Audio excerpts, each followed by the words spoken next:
Bom, conforme falamos, hoje nós vamos para o primeiro capítulo da novela do radialista, o locutor que ficou decepcionado com a Torre de Vigia depois de 28 anos. Gente, olha, eu acho que tem muita propriedade, tem muita coisa interessante que ele vai trazer para nós. Então, nós não vamos perder tempo, nós não vamos perder de maneira nenhuma, nós já vamos começar ouvindo, porque até eu estou ansioso para ouvir esta fala do locutor, o radialista que ficou decepcionado com a Torre de Vigia. Vamos lá. Bem, boa noite a todos, boa noite, ancião Edson Reis. É uma satisfação muito grande poder participar neste canal maravilhoso, que é uma fonte de luz e de sabedoria espiritual provinda de nosso Senhor Jesus Cristo e com certeza de Deus, porque eu tenho visto, tenho acompanhado já há algum tempo o crescimento que tem tido esse canal. E eu, assim como os demais que acessarem este canal, eu sei que vão concordar comigo que as informações que o nosso irmão Edson tem passado e tem prestado, tem servido de âncora para a gente, para nós tomarmos decisões, né? E essas informações, irmão Edson, eu tenho certeza que são providas de Jeová, porque foi através de muita oração, de joelhos, na madrugada, que realmente eu pude constatar, e o irmão vai entender porquê, e todos vão entender porquê, que eu digo isso, que é uma provisão de Deus, o acesso a esse canal JWR. Glória a Deus. Tá então o locutor agradecendo, né? Muito obrigado, Deus abençoe. De fato, muitos irmãos têm se libertado mesmo através desse canal de comunicação, né? Que não é o canal de comunicação de Deus, como dizem eles, mas um canal de comunicação entre mim e vocês, e que pela graça e misericórdia de Deus tem ajudado muita gente. E eu tenho certeza, muitos WhatsApps eu recebo de irmãos, olha, eu estava orando, e eu comecei a procurar, ou então eu estava muito chateado, eu comecei a procurar, encontrei o canal na internet. Glória a Deus por isso, a Deus toda a glória, como diziam os reformadores, soli deo gloria. Mas vamos conhecer um pouco agora sobre o nosso locutor, ele já fez aí os agradecimentos, vamos agora entender quem é ele e o que levou ele a sair da organização. Se prepara. Bem, eu me chamo Mauro Busmaier, tenho 44 anos, eu tenho 2 filhos maravilhosos, de 16 anos, uma moça e um rapazinho que vai fazer 10 anos, e uma esposa que é tudo na minha vida, é minha companheira, ela é tudo na minha vida. Eu dependo, hoje eu posso dizer que minha vida, em grande parte, com certeza foi porque Deus colocou ela na minha vida. E como profissão, eu optei por ser comunicador de rádio, locutor, mas não exerci a profissão. E vocês vão entender por quê. Por que será que ele não exerceu a profissão? Bom, ontem ele já deu uma dica. Haviam alguns, abre aspas, princípios envolvidos. Mas durante a história ele vai desenrolar isso bem melhor para nós. Vamos lá. A organização da Assembleia de Jeová, ou melhor, a seita da Assembleia de Jeová, tem parte nisso do porquê este sonho de ser um locutor de rádio, ele não pode ser concretizado. Os absurdos que a doutrina coloca para nós, ou pelo menos para mim colocava, porque hoje eu não faço mais parte, né? Mas tem uma oportunidade oferecida novamente por Deus de alcançar o sonho e poder, quem sabe, aí, ser um comunicador de rádio, que é o que eu fazia e era o que eu gostava, e um sonho que me foi podado, vedado, por causa das doutrinas. Irmão Edson, eu quero agradecer também ao Osmanito Torres, quero agradecer ao Paulo Sávio, ao Davi Mendonça. Então tá aí, ó. Ele também assistiu outros canais, né? Onde ele também conseguiu conhecer um pouco mais a seita das Testemunhas de Jeová, a organização. Vamos lá. Grande abraço para o Davi, grande abraço para o Osmanito, né, o pessoal que tem aí também trabalhado incansavelmente em apresentar a seita das Testemunhas de Jeová para outras pessoas. Vamos lá. Agora era o momento de deixar, por convicção, por razão e por conhecimento espiritual, a seita das Testemunhas de Jeová. Hoje, infelizmente, minha família, uma parte dela, ainda se encontra lá.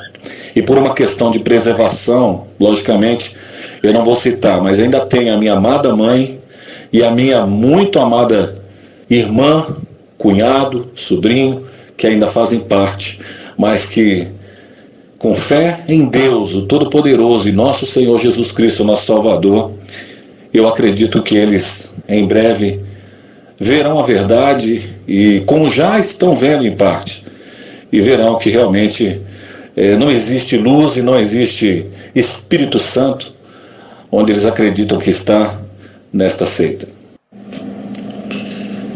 No início da década de 90, em meados do fim do ano de 91, meus pais resolveram se mudar de São Paulo, grande centro urbano, para o interior, próximo a Sorocaba, uma cidade pequena, mas muito pacífica, né? Uma cidade de Mairique, uma região que tem muitas chácaras, sítios, né?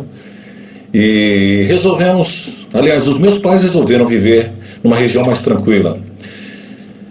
E vivendo ali nessa região, constantemente, em torno de 15 a 15 dias, éramos visitados por anciãos, servos ministeriais, pioneiros. As pessoas que tiveram contato com a Testemunha de Jeová sabem que nas grandes cidades eles costumam visitar lugares mais distantes, chamados de territórios rurais, ou grupos isolados, né? E naquela época, como nós não tínhamos praticamente nenhuma diversão para jovem, eu tinha 17 anos, então aquilo se tornou algo interessante, assistir a reunião da Testemunha de Jeová, que era feito numa escola, até inclusive a Testemunha de Jeová, a organização da Testemunha de Jeová criticam tanto a questão do governo, mas às vezes fazem uso, né, de propriedades que são propriedades públicas, como escolas, né, por exemplo. Mas isso é um outro detalhe, né, para ser conversado em outra situação. Então, naquela época, nós assistíamos de 15 em 15 dias a uma reunião que era feita, o estudo de A Sentinela e um discurso público que era feito ali naquela escolinha rural de onde morávamos. Eu, com as minhas duas irmãs e a minha mãe, com exceção do meu pai, nós íamos a essas reuniões e começamos a estudar a Bíblia. A cada 15 dias, fazíamos em torno de uma hora e meia, 2 horas de estudo bíblico, com o famoso livro Poderá Viver para Sempre no Paraíso na Terra. O famoso livro que traz no seu interior, dentre as tantas falácias, traz a informação de que em 1914 Jesus foi entronizado em outubro e que ele se tornou rei, né? E hoje está aí. Aos pouquinhos, todos estão sabendo a grande verdade. Bom, aquele era o livro Sensação. Aquele livro, para todos entenderem, o irmão também, ele se tornou o meu livro de cabeceira, o meu livro de mesa. Eu levava para o trabalho, eu levava para a escola. Aquele livro eu devorei ele em 18 dias. Todo, eu li ele todo. E eu fiquei fascinado, porque eu sempre fui uma pessoa que me interessava por coisas espirituais. Bom, o livro que ele acabou de citar é esse, né? Poderá Viver para Sempre no Paraíso na Terra. Talvez você que está entrando para a organização das Testemunhas de Jeová agora está dizendo assim, mas eu não conheço esse livro, eu nunca vi esse livro. Esse livro é o livro onde as pessoas estudavam para virar testemunhas de Jeová. E é interessante que por mais que a Sociedade Torre de Vigia ela tente, né, dar um ar diferente, até mesmo dizendo que Jesus virá como executor, a fala das testemunhas já vai mudando um pouquinho em relação àquilo que a gente entende como volta de Jesus. Então ele citou aí a falácia de Jesus ter sido entronizado em 1914. E aí aqui no parágrafo 16, na página 147 do mesmo livro, está escrito assim, ó. Do mesmo modo, a volta de Cristo não significa que ele volta literalmente a esta terra. Antes, significa que assume o poder do reino com relação a esta terra e volta sua atenção para ela. Volta sua atenção. Não é Jesus quem volta é a atenção de Jesus, né? Ele não precisa deixar seu trono celestial e realmente vir à terra para fazer isso. Conforme vimos no capítulo anterior, a evidência bíblica mostra que no ano de 1914, o tempo de Deus chegou para Cristo voltar e começar a dominar. Então, Cristo já voltou em 1914 e já começou a dominar, não é? E aí depois diz, visto que a volta de Cristo é invisível, existe maneira de confirmar que realmente ocorreu? Será que dá para saber que Jesus realmente já voltou? Sim, existe. O próprio Cristo deu um sinal visível. E aí eles vão trazer no próximo capítulo, né, os sinais da volta de Cristo, dizendo que o fim do mundo está próximo. E aí nós temos aquela fatídica fotografia, né, que aí você está vendo, né, o pessoal aí embaixo, 1914, aquela mentira da geração. Tá vendo aí, ó, a criancinha, né, aqui, ó, desde criancinha ele foi ficando velhinho. E aí aqui na frente diz que alguns que viviam dentro da geração de 1914 ainda estarão vivos para ver o fim desse sistema.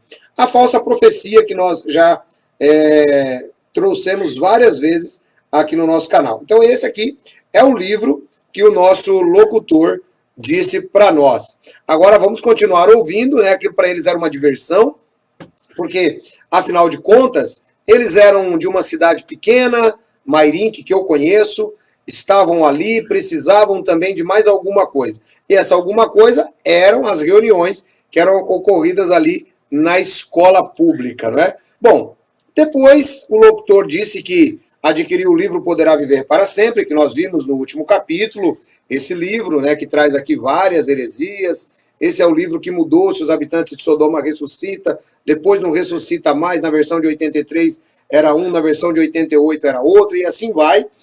E aí ele pegou esse livro, ele leu em 18 dias, o livro inteiro. Ele realmente estava com sede de alimento espiritual. Mal sabia o locutor que aquele alimento espiritual que ele estava comendo era o alimento que Jesus não havia prometido.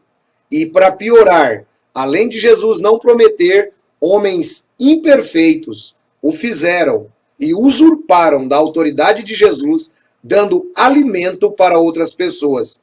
Passando o tempo e vindo a reconhecer que o próprio Jesus não prometera alimento espiritual perfeito, conforme fora dito na revista A Sentinela, de fevereiro de 2017.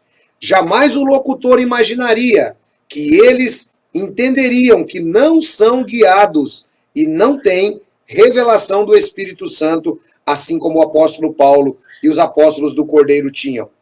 O locutor estava impressionado com aquelas coisas, acreditava de verdade que aquilo era a organização de Deus.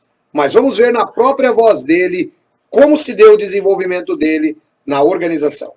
Eu ainda não tinha chegado até a metade do estudo do livro. Eu estava completando 18 anos. E como todos sabem, os homens aqui no Brasil, completando 18 anos, no ano em que completa 18 anos, precisam fazer o quê? Exatamente, se apresentar na junta de serviço militar. E aí foi eu, me apresentar na junta de serviço militar.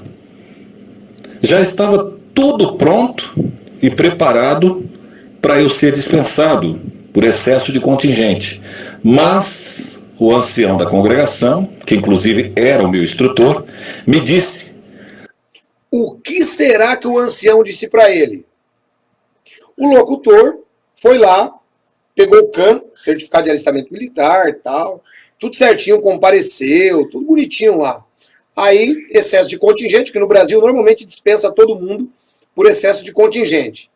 Mas não pode se fugir à regra das testemunhas de Jeová se meterem na vida particular da pessoa. Tentarem ser a consciência da outra pessoa. Bom, isso é uma coisa que é praxe em Testemunho de Jeová. Ele tenta ser sua consciência. Ele tem a consciência dele guiada pela, abre aspas, Bíblia, que não é Bíblia, é pelas doutrinas idiotizadas da Torre de Vigia. Então, ele logo vai falar alguma coisa com o locutor. O locutor, 18 anos, está para ser dispensado, mas o instrutor dele era ancião. O que será que o instrutor dele fez? O que será que ele falou? Vamos prestar atenção. Ah, mas você tem que recorrer a ser eximido. Não era preciso. Eu já tinha sido avisado que por excesso de contingente eu não seria recrutado. Mas eu tive que levar cartas de orientação para eu ser excluído do serviço e da prestação também de serviço alternativo. Eu só vou resumir uma coisa para você, gente. Isso complicou a minha vida por 20 anos. Então deixa eu explicar. O que acontece?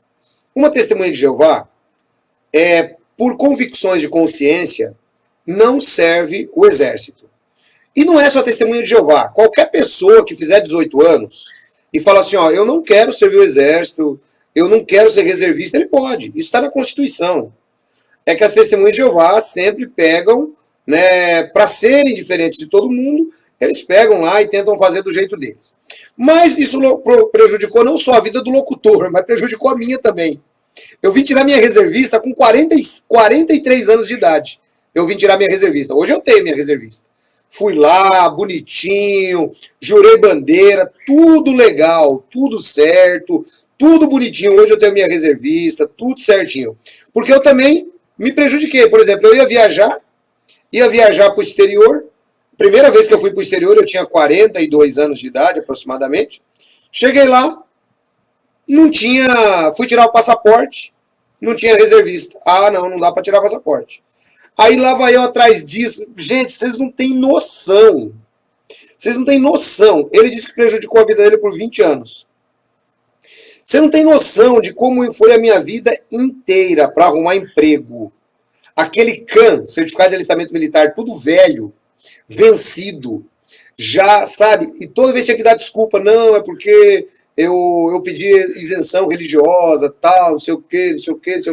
Até que eu cansei disso. Quando eu fui viajar, eu fui lá, aí fui na junta de alistamento militar, me alistei de novo. Aí tava lá eu com 42 anos de idade, no meio da molecada. A molecada lá, todo mundo com a mão nas costas do outro lá, tudo bonitinho, e eu lá também, né? Um negócio ridículo, tudo por conta das doutrinas esquisitas que as testemunhas de Jeová criaram. Essa questão, por exemplo, do serviço alternativo, se você pesquisar na internet as testemunhas de Jeová e o serviço alternativo, você vai ver quanta gente foi preso e morreu por causa das luzes variantes, as luzes piscantes do serviço alternativo. Basta você pesquisar aí na internet mesmo, dita assim, ó, testemunha de Jeová, serviço alternativo, mudanças. Que aí você vai ver. Mas vamos continuar ouvindo o locutor, que conforme eu disse, ele também passou 28 anos lá dentro. Nós fomos contemporâneos dentro de uma determinada época. E agora vamos ver como é que foi a vida dele nesse aspecto aí. Porque até pouco tempo, até 2008, eu tinha que todos os anos, na época em que eu fazia a minha virada de ano, né, minha idade, né, eu tinha que ir até a junta militar do lugar que eu morava para ser carimbado um documento mostrando que eu ainda me mantinha com aquela ideia, né? Eu era membro daquela religião. Ou seja, isso me impossibilitou de trabalhar em algumas empresas, porque eu não tinha ainda uma reservista, né? Eu não tinha sido colocado como reservista ainda. Então, veja, já começou a complicar a minha vida logo cedo. Então, para algumas empresas, como por exemplo uma grande empresa na cidade de Sorocaba, onde eu fui morar depois, justamente foi isso que o encarregado me disse: olha, você ainda está nessa situação, então a empresa não pode se comprometer. Então, eu perdi uma grande oportunidade, mas o tempo passou, eu tive que ir procurar aumentar os meus estudos, então eu fui para Sorocaba e levei comigo as minhas irmãs. Chegando em Sorocaba, uma cidade bem maior, uma cidade com muitos habitantes e muitas congregações, nós fomos morar em uma região com cerca de 120, 130 pessoas do Salão do Reino. E foi aí que começam os problemas. Os problemas começaram quando ele se muda para Sorocaba. Bom, o problema dele começou já, perdeu o emprego, não podia arrumar emprego porque ele não era reservista. Então, teoricamente, ele estava com a situação irregular. Agora, ele decide se mudar. A congregação que ele vai tem aproximadamente 130 pessoas. Naquela época, não tinha o declínio que tem hoje. Hoje, congregação com 130 pessoas é raro, né? Já quase não tem. Hoje está minguando, daqui a pouco vai ter 5, 6, né? Famílias apenas. E então, ele mudou para lá. Ele diz, aí meus problemas verdadeiramente começaram. Quais foram os problemas que o locutor, o radialista, decepcionado, encontrou lá na região de Sorocaba? Bom, a partir desse momento, agora, por ele mesmo, vamos ver o que ocorreu aí na mudança de congregação. Vamos lá. Em uma congregação, quando você vem numa congregação rural, onde você mal conhece as pessoas, o que é a organização, a não ser pelos livros. Poucas vezes eu tinha ido num congresso e assembleia, porque a congregação era pequena, a congregação tinha 20, 30 pessoas no máximo. Agora eu fui para uma congregação que tinha 100 pessoas a mais, e tinha muitos jovens. Então, uma época em que você tinha 18, 19 anos, imagina, né? A época do namoro, a época que você, das paixões, e ali tudo era um controle rígido. E ainda por cima, eu cuidava das minhas 2 irmãs, porque eu fui para a cidade com elas, eu tinha que ter todo aquele cuidado com elas também. E elas estavam naquela idade, 14 anos, 16 anos, e eu ali, ainda, além de trabalhar, ainda tinha esse cuidado com elas. Então os irmãos da dianteira cobravam muito de mim a conduta que elas tinham. Isso aqui é muito interessante. Eu me lembro quando eu era garotão também, e eu queria andar sempre com os mais adultos, né? Sempre fui assim. E aí eu me recordo perfeitamente, era um rolo só, era um problema muito sério, porque os adultos queriam tudo namorar.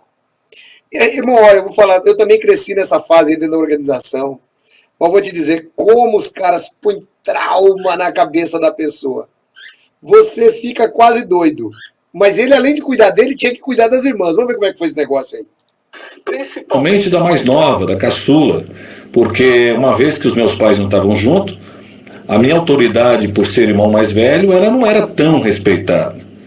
Mas a minha irmã, a do meio, né, casou mais cedo, casou com um irmão que, segundo o que os anciãos diziam, era um exemplo, e se tornou uma das pessoas mais complicadas do mundo que eu já conheci, tanto que acabaram se separando, e é uma coisa assim fora do comum, quanto que os casais se separam nas testemunhas de Jeová. Para os anciãos ele era um exemplo. Por que o ancião não mandou a filha dele casar com ele? Porque para eles, ser exemplo, significa que o camarada vai no campo, faz um relatório, levanta a mão, dá um bom comentário, está sempre falando aquilo que eles gostam, né? Vai nas reuniões, então esse é um exemplo. Ninguém conhece quem é quem. E aí você comentou sobre essa questão da separação, é verdade. Principalmente hoje a juventude não segura casamento mais, não é? Os mais antigos ainda o fazem, mas essa garotada não faz mais, não é? Mas vamos lá, vamos continuar acompanhando. Por incompatibilidade e por questões, né, de relação uns com os outros que você acha estranho para Testemunhas de Jeová. Mas como eu estou falando do meu caso, eu comecei a trabalhar numa empresa em que eu tinha que viajar. Eu era um viajante, um vendedor viajante. E eu passava 15, 20 dias fora. Então, nessa época, os irmãos não permitiam que eu tivesse um avanço espiritual na congregação. Os anos foram passando e eu não atingia avanço espiritual porque eu não estava presente na congregação. Porém, eu tinha uma média de 40 horas, porque enquanto eu estava em viagem, eu aproveitava para falar das coisas espirituais, mas isso não contava para a congregação, porque eu não estava presente lá.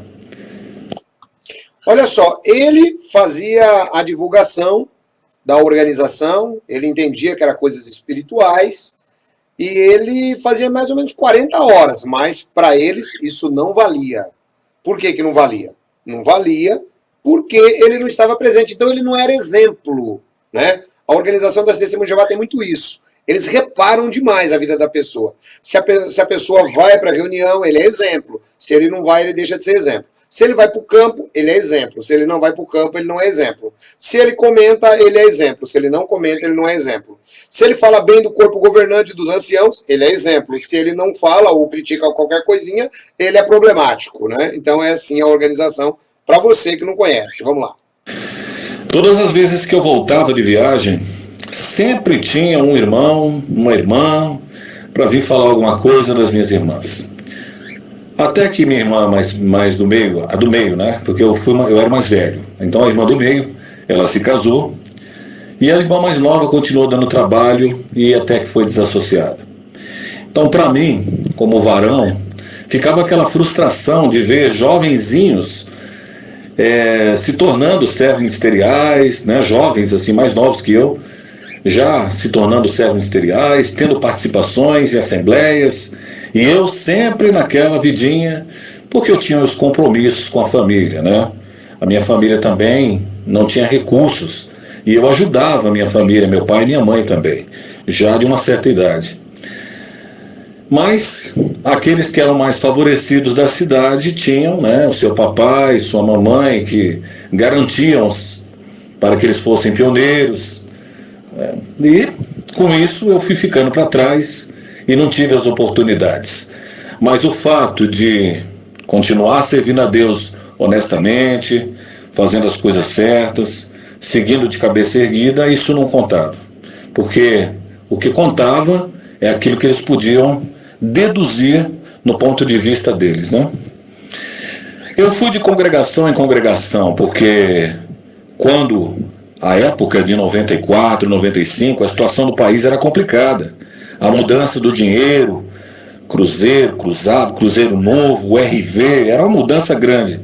Então as empresas estavam inseguras, tal qual nós tivemos agora nesses últimos anos, né? Então eu, ainda novo, sem experiência de trabalho, parei os estudos, continuei trabalhando nessa empresa de viagens e não conseguia me firmar. Meu irmão, com o tempo, devido às viagens e à fraqueza espiritual que a gente acaba sendo exposto, eu caí espiritualmente. Eu caí porque eu fiz amizade com pessoas que viajavam comigo, porque nós viajávamos em 12, 15 pessoas para trabalharmos com vendas nas cidades em que íamos. E isso fez com que eu caísse espiritualmente. E acabei sendo desassociado por isso.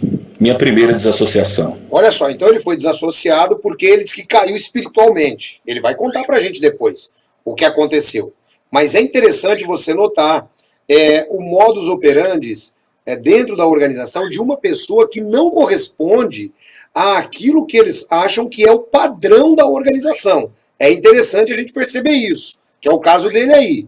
Ele tinha que cuidar das irmãs, trabalhava viajando, começou a ter outros amigos, e aí algo aconteceu na vida do nosso locutor. Ele foi desassociado. Nós percebemos que o locutor ele estava com trabalho, foi desassociado, ele viajava, e uma das irmãs estava dando muito trabalho, a outra casou, e ficou aquele rolo na vida do locutor. E aí, o que foi que aconteceu? Bom, por ele mesmo, agora, a história do locutor que ficou decepcionado com a torre. Ele falou que ele foi desassociado, mas claro, ele voltou para a organização. Ele pensava que ali era a organização de Deus. Vamos ver como foi. A minha irmã mais nova voltou para morar com os meus pais e eu continuei morando sozinho, desassociado. E as amizades, cada vez, né, agora que eu estava vivendo numa cidade grande, com muitas coisas para ver, eu acabei conhecendo as coisas que, na ótica das Testemunhas de Jeová, eu me tornei um mundano, né? Para tudo, o locutor, decepcionado, agora estava desassociado. estava na cidade grande. E aí ele diz que na ótica das testemunhas, ele havia se tornado um mundano. Definição de mundano usada durante várias décadas pelas testemunhas. Pessoa do mundo, pessoa que não é testemunha de Jeová. Agora, o locutor torna-se uma pessoa do mundo. E como era a vida do locutor nesse momento? A irmã mais nova foi embora. A outra casou. Vamos ver como é que foi isso aí. Me tornei uma pessoa do mundo. Mas no meu coração, eu ainda tinha o temor de Deus, amor por Jesus Cristo, amor pela Bíblia. Eu sempre tive esse amor. Eu devorava as publicações. Eu era uma das poucas pessoas, não estou falando isso para me engrandecer, mas uma das poucas pessoas que, se você perguntasse a revista Sentinela, ou a revista Despertai desse mês falou, eu já dizia para você 2, 3, 4 revistas antes. O locutor era um desassociado exemplar. Porque tem desassociado que é assim, sabia? Não é brincadeira não, é verdade. Ele é desassociado exemplar. Ele lê todas as publicações, ele prepara as reuniões. Só falta ir no campo. O locutor, pra você ver que ele é um cara sincero. Ele acreditava de verdade nesse negócio. E aí ele lia as publicações, não estava nem aí. Ele pensava que aquilo ali era organização de Deus. Ele pensava. Ele então tornou-se um desassociado exemplar. Vamos ver o que aconteceu. Eu já estava sempre atualizado com a publicação. Quando havia lançamentos nos congressos, assim que eu pegava, em poucos dias eu já tinha preparado, inclusive, né? Porque é um costume de ler preparando. Acabei adotando esse costume. Então, eu mantinha isso, mas sempre naquela situação do nem vermelho e nem amarelo, né? E nem verde. Estava sempre naquela situação difícil no Salão do Reino. Acabei regressando para o Salão do Reino, porque eu parei de viajar. Mas antes que eu termine essa fala da questão da viagem, aconteceu algo nos meus períodos de viagem. O que será que aconteceu nos períodos de viagem do locutor? Essa é a pergunta que não quer calar. Você que está aí do outro lado da tela está dizendo: o que será que aconteceu? Conte para nós, locutor. O que foi que aconteceu nos períodos de viagem? Vamos dar uma olhada, vamos entender o que foi. Que são páginas em branco na minha vida. Páginas terríveis. Eu acabei me tornando um alcoólatra e um viciado em cocaína e maconha. O locutor, agora, com várias amizades, na cidade grande, muita diversão, ele agora torna-se um viciado em álcool e também torna-se um viciado em cocaína. Bom, viciado em álcool é muito difícil uma testemunha de Jeová se tornar, né? Principalmente depois que você vê um membro do corpo governante comprando 12 garrafas de uísque. Será que ele não é um viciado em álcool? Né? Então até aí a gente vai dar uma relevada na história. Mas o locutor se envolveu com droga pesada, com cocaína. E é legal a história da vida real que você vê, aqui sim você vê candura, aqui sim você vê verdade, a pessoa ela conta mesmo a história. E aí o que acontece? Ela vai passar por uma fase complicada, mas depois a mesma pessoa, o locutor, ele conta para nós como foi o retorno dele para aquilo que ele pensava, que era, de fato, a organização de Deus. Vamos ouvir. Mas aí você deve perguntar, mas por que você se tornou? Você não tinha o conhecimento da Bíblia? Por que, locutor? O que foi que aconteceu com você? Você não tinha o conhecimento da Bíblia? Essa é a pergunta que não quer calar. Que alguns fariam para o locutor. Claro, eu não faria nunca. Até porque tem um conceito muito equilibrado sobre essas questões. Mas vamos ver qual é a resposta do locutor. Você não tinha Tudo que você aprendeu, você jogou fora. Para um rapaz de 20 e poucos anos, vivendo, convivendo em meio de pessoas que não tinham o mínimo de escrúpulo de trair as suas esposas, de cometer fornicação e coisa assim, eu ficava como um patinho feio no meio, sabe aquela história? Eu ficava como um estranho no ninho ali. Então, aos pouquinhos, eu fui me deixando levar por piadinhas, contando piadas, tomando bebida, e foi aumentando a minha vontade de conhecer as coisas que eu não conhecia, inclusive mulheres, né? Que isso, para um jovem com 20 anos, eu não tinha esse conhecimento e acabei, de repente, fazendo todas as coisas assim que eu não deveria, como um cristão. Eu reconheço isso porque eu nunca deixei de crer em Deus. Eu repito, nunca deixei de amar a Deus. Mas eu preciso ser sincero, porque isso faz parte da minha vida. Eu não tenho como apagar isso do meu passado. Mas isso serviu de exemplo para os meus filhos. E hoje eu tenho como, de forma realista, dizer para eles que o caminho não é esse. Eu me tornei um alcoólatra, depois um viciado.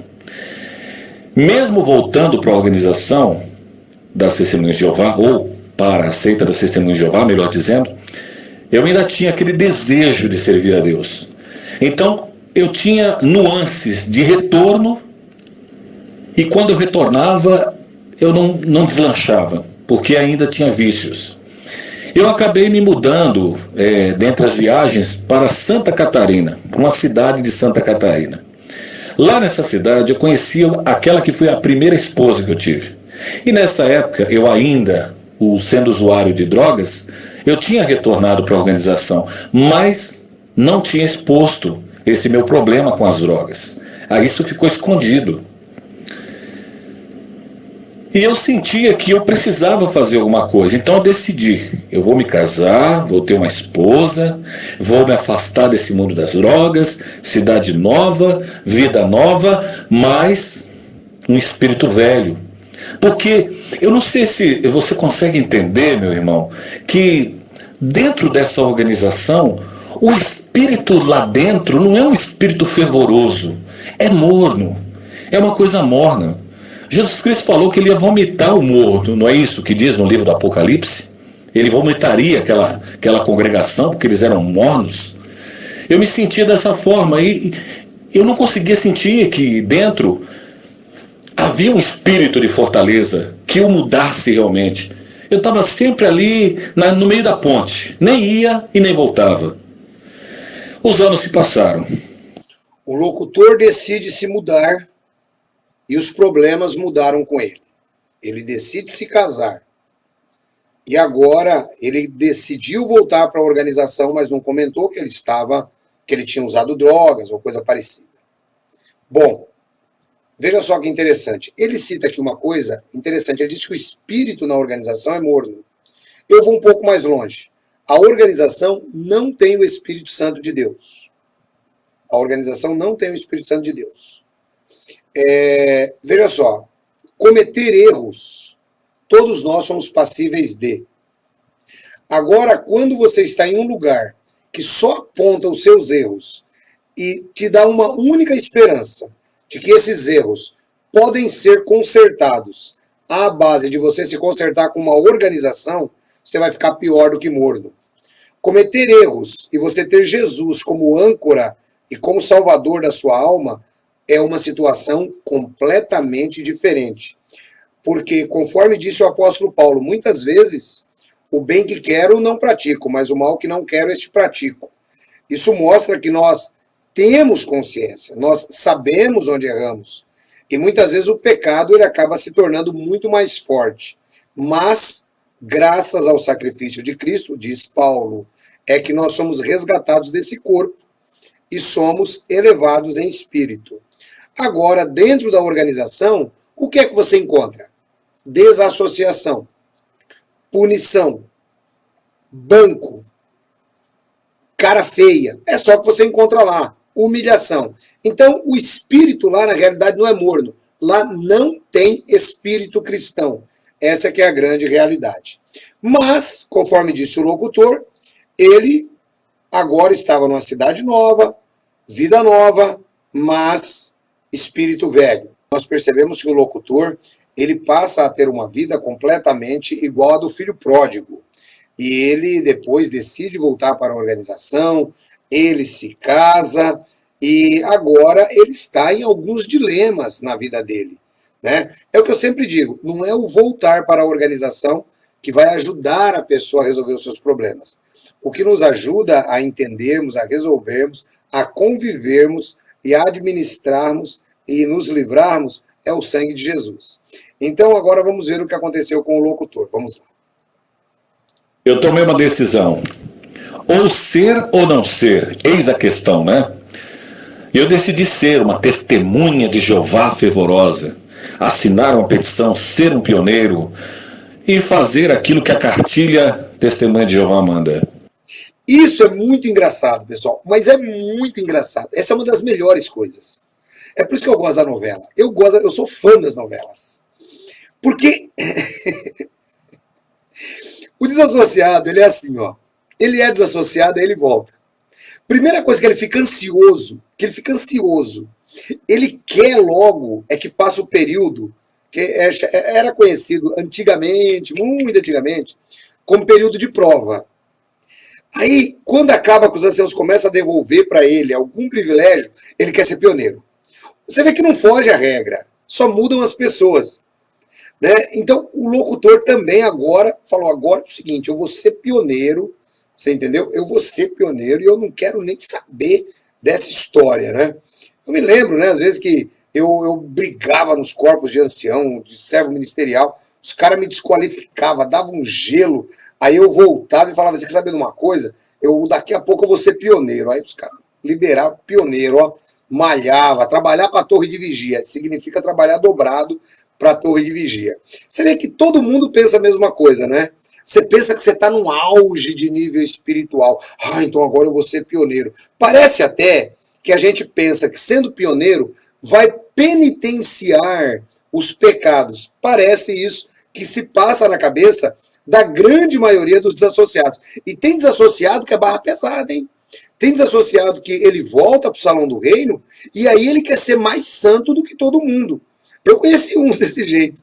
Teve uma vez que eu estava num almoço de família e ela começou a querer ser mais santa que todo mundo. Tinha voltado há pouco tempo atrás da organização. Para a organização. E ela queria ser mais santa do que todo mundo.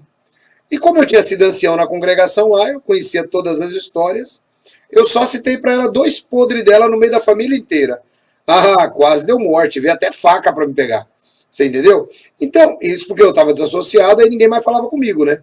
E ela estava associada, aí podia falar. Não podia falar, então ela quis dar uma de santa, repreendendo uma determinada pessoa que estava dirigindo a palavra para mim. Ela disse, mas você não pode falar com ele que ele é desassociado. E eu disse para ela, você falando isso?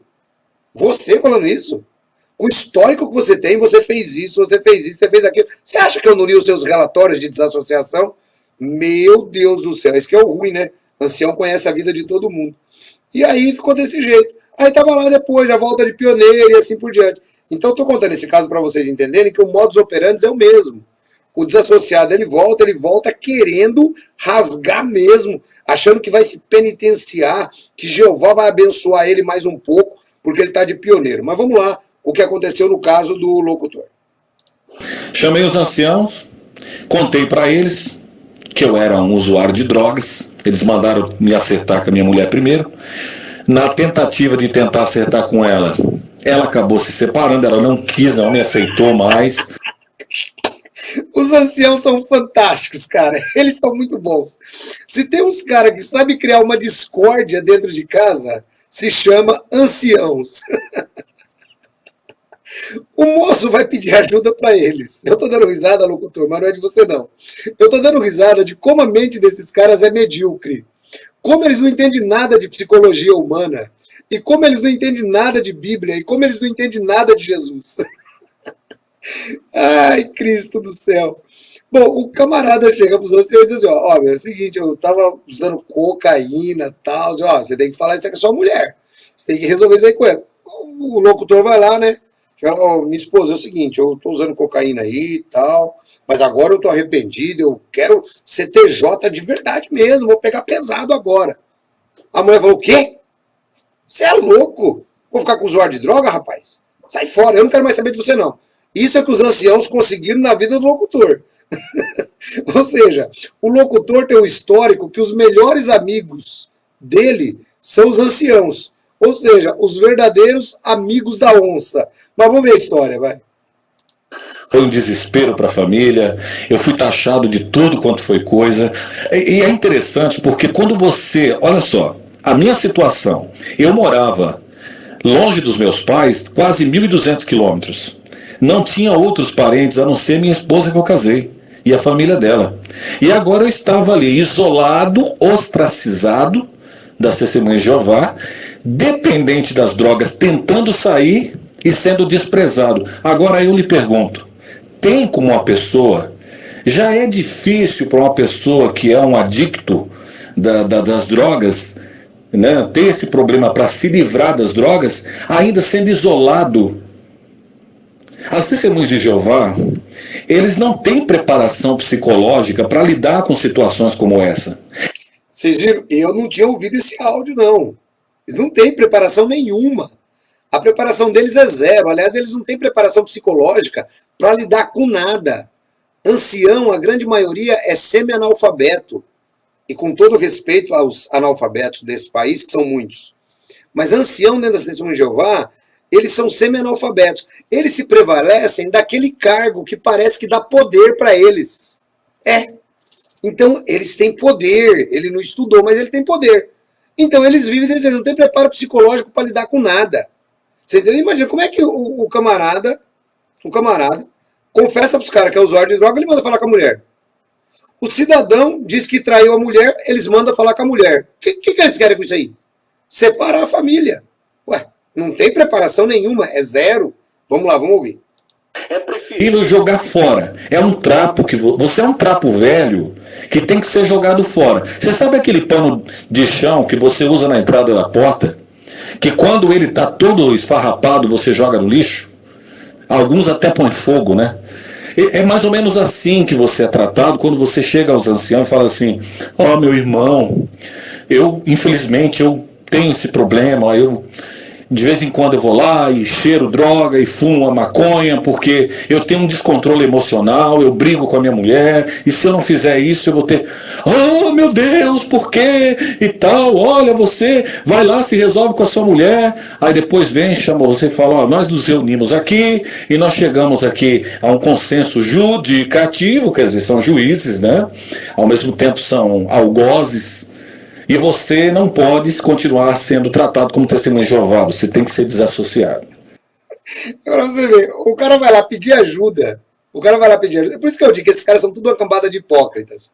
E eles ainda têm coragem de escrever nas publicações deles que eles só desassociam quem não se arrepende. Eles têm coragem de escrever isso. E eles têm coragem de ensinar isso em estudos de A Sentinela. Mas tá aí, o fato é real. Eu conheço várias pessoas, não é uma, não é duas, são várias pessoas que passaram pelo mesmo problema. Você vai buscar ajuda com eles, o que você consegue é uma comissão judicativa para você. Vamos lá. Aí você, com aquele coração, né? Ai, tá certo, porque eu estou cometendo erros. Tá bom nada. Jesus Cristo falaria para você assim, meu filho, vai, não peques mais. O que você precisa? Você precisa de um tratamento, vamos correr atrás de tratamento. Tem vários irmãos aqui que tem. Vamos procurar irmãos que tenham conhecimento com clínicas, vamos correr atrás. Não. Joga você, te chuta para a rua, e foi o que aconteceu comigo. Eu fiquei pior. Agora, separado, divorciado, sozinho, sem filhos, sem parentes. Situação crítica, meu irmão, situação crítica. Olha só então, o locutor. O locutor foi pedir ajuda para os anciãos resolveram dar uma ajudinha para o locutor. Ajudaram ele a ficar sem parente, vamos ouvir na voz dele de novo? Ajudaram, vamos ver como que os anciãos ajudaram o locutor, vamos lá. Você precisa de um tratamento, vamos correr atrás de tratamento. Presta atenção, como é que tem vários irmãos aqui que tem. Vamos procurar irmãos que tenham conhecimento com clínicas, vamos correr atrás, não. Joga você, te chuta pra rua, e foi o que aconteceu comigo. Eu fiquei pior. Agora, separado, divorciado, sozinho, sem filhos, sem parentes. Situação crítica, meu irmão, situação crítica. Separado, os anciãos ajudaram ele. Separado, divorciado, sem filho e sem parente. Boa ajuda, né, para esses que se dizem que são os verdadeiros rochedos contra as tempestades. Esses são os anciãos da Organização das Testemunhas de Jeová, que você conhece. Aliás, é por isso que, graças a Deus, eu não consegui ficar no meio desses hipócritas, porque eu nunca aceitei tal tipo de tratamento dado a um ser humano. Então, eu acredito que foi Jeová quem me resgatou. Mas, e aí, como é que ficou esse negócio? O locutor agora, sem mulher, sem filho, sem parentes, sem nada. E isso a gente precisa saber, a gente vai saber agora. O locutor agora foi ajudado pelos anciãos. O locutor teve a ajuda dos anciãos. Ele perdeu a mulher, ele se divorciou, perdeu o filho, perdeu tudo. Essa é a ajuda que os anciãos normalmente dão quando você busca ajuda. Ah, ancião, eu cometi um pecado, né? Aí eles dão um jeito de ajudar você a te colocar para fora. A te colocar para fora da organização o mais rápido possível. É isso que eles fazem, né? Ajudaram, então, o locutor neste aspecto. E é interessante que eles não têm perdão. Não tem perdão. Eles querem, na realidade, carimbar. E se você aceita, você acha, eu sou humilde, eu vou aceitar. Você vai ver o que acontece, que o locutor vai contar para nós daqui a pouquinho. Vamos lá, vamos entender a história. Vamos acompanhar mais um capítulo. Vamos ver o que aconteceu com o locutor. Bom, nessa época, abriu-se uma oportunidade para mim. Eu trabalhava num supermercado na época, como repositor, e um amigo falou que trabalhava lá dentro como locutor. Ele trabalhava como locutor de promoções, né? Aquele pessoal que faz a promoção dentro do supermercado fica falando lá, né? Ele chegou e falou assim, cara, você tem uma voz boa, você é um cara despachado, assim, você não quer fazer um teste? Eu fiz um teste com esse rapaz e eu passei no teste com ele. Ele gostou da maneira que eu fiz o trabalho ali. E fazendo aquele trabalho surgiu outras oportunidades, inclusive para trabalhar como locutor de uma rádio, né? Até porque outros locutores frequentavam, era uma rede de supermercado grande, como esses que tem aqui em São Paulo, então tinha uma rede dessa lá, e eles ouviram minha voz e gostaram da maneira como eu fazia o trabalho e me indicaram. Eu fui e acabei indo trabalhar lá. Mas quem não vai gostar de uma voz dessa, né, meu? A voz do cara é voz de locutor de verdade, né? Olha só, aí ele começou de locutor de supermercado, aquele pessoal que diz assim, agora, neste momento, estamos com a promoção Nestlé, promoção de ovos de Páscoa da Nestlé. Vamos lá, promoção de meio quilo, você paga neste exato momento apenas 50% de desconto. E aí lota todo mundo lá no ovo de Páscoa da Nestlé. Ele começou assim e o pessoal gostou, tal, outros locutores apareceram. Pô, cara, você tem uma voz legal, hein, meu? Você é bom, hein? Você podia ir pro rádio. Vamos ver como é que foi a história. Durante o tempo em que eu estava desassociado, eu não perdia reuniões, porque eu tinha o desejo de voltar. Tanto que eu comecei a fazer o tratamento, buscando clínicas do Estado. Eu frequentava as reuniões, os grupos de narcóticos anônimos, e fui tentando e fui esforçando, e os anos se passaram, e eu ali, trabalhando como locutor e levantando a minha vida, voltei ativa. Olha, não, você dá uma olhada, esse camarada, ele é muito bom. Ele é muito bom. Porque tem que ter muito saco, tem que ter muita paciência, não é humildade. Tem que ter paciência e um saco do tamanho do mundo, que nem diz o Décio Pitinini, para você aguentar, sabe, os caprichos que esses caras colocam sobre você. Mas ele aguentou, voltou, foi pro salão, ele queria, ele acreditava que aquilo era a organização de Deus. Bom, eu não posso falar muito também, porque eu também passei por uma fase como essa, né? Eu também acreditava piamente que lá era a organização de Deus. Mas vamos ver o que aconteceu com ele. Não a organização da Assembleia de Jeová. Outra pessoa, né? Agora estava livre das drogas, graças a Deus, beleza. Mas aí a história muda de figura. Por quê? Nessa época em que eu trabalhava no supermercado, eu conheci a minha verdadeira esposa. A esposa que não me abandonou quando eu tinha o maior problema. Embora fosse uma católica, né?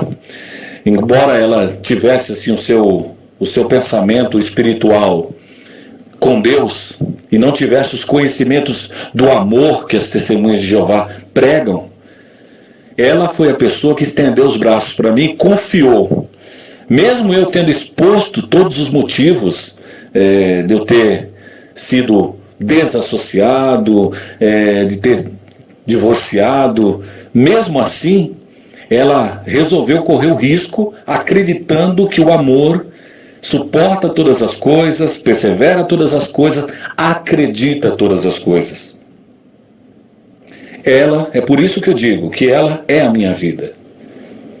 Ela já tinha uma filha.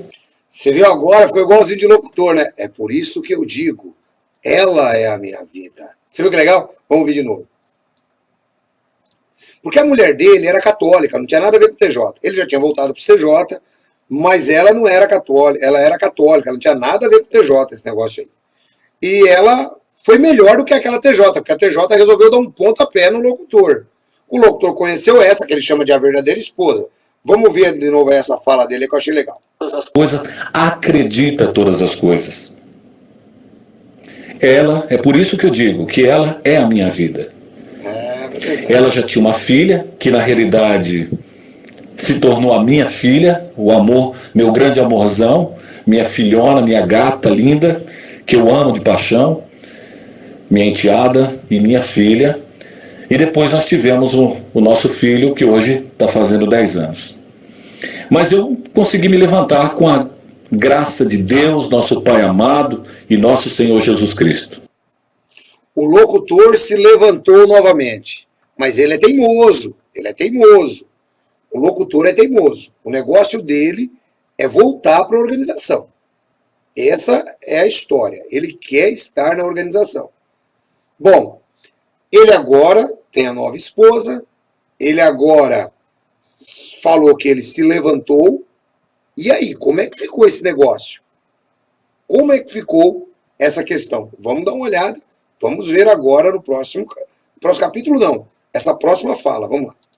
O que eu gostaria de deixar claro aqui, meu amado, meu irmão, é o como que a prática do amor entre o povo de Jeová, ele é.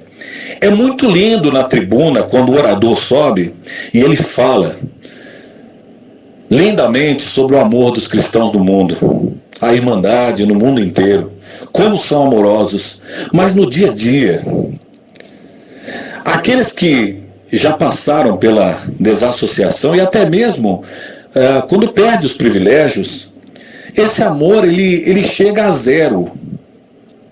zero negativo ainda.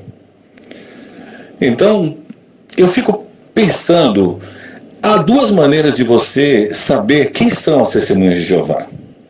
Quem é realmente as testemunhas de Jeová? Tem duas maneiras de você saber. Uma é através daquilo que eles ensinam, que não batem com a Bíblia, não tem conformidade com as Escrituras.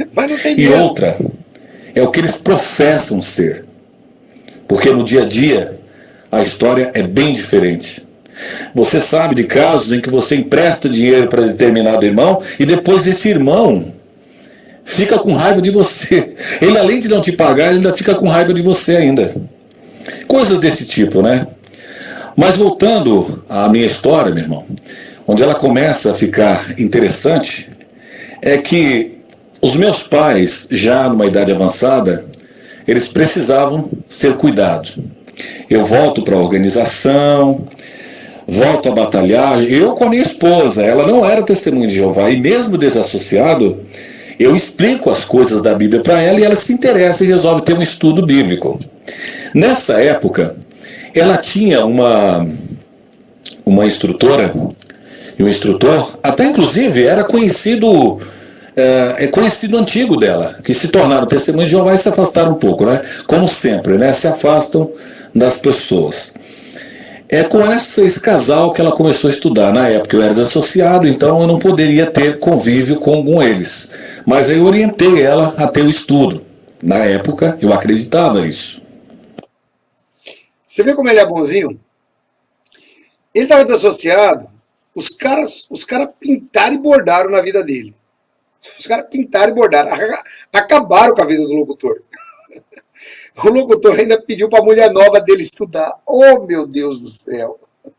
Você vê que ele é um cara sincero. Ele é um cara sincero. Mas o que será que aconteceu? Como é que foi esse estudo? Para onde que andou esse negócio? O que deu isso aí, afinal de contas? Né? O que deu isso daí? Porque agora ele se interessou em explicar algumas coisas para ela. E aí, como é que ficou? Bom, vamos prestar atenção, porque no próximo capítulo a gente vai ver agora esse estudo no que deu. Eu já estou imaginando, não ouvi, mas vamos tentar entender.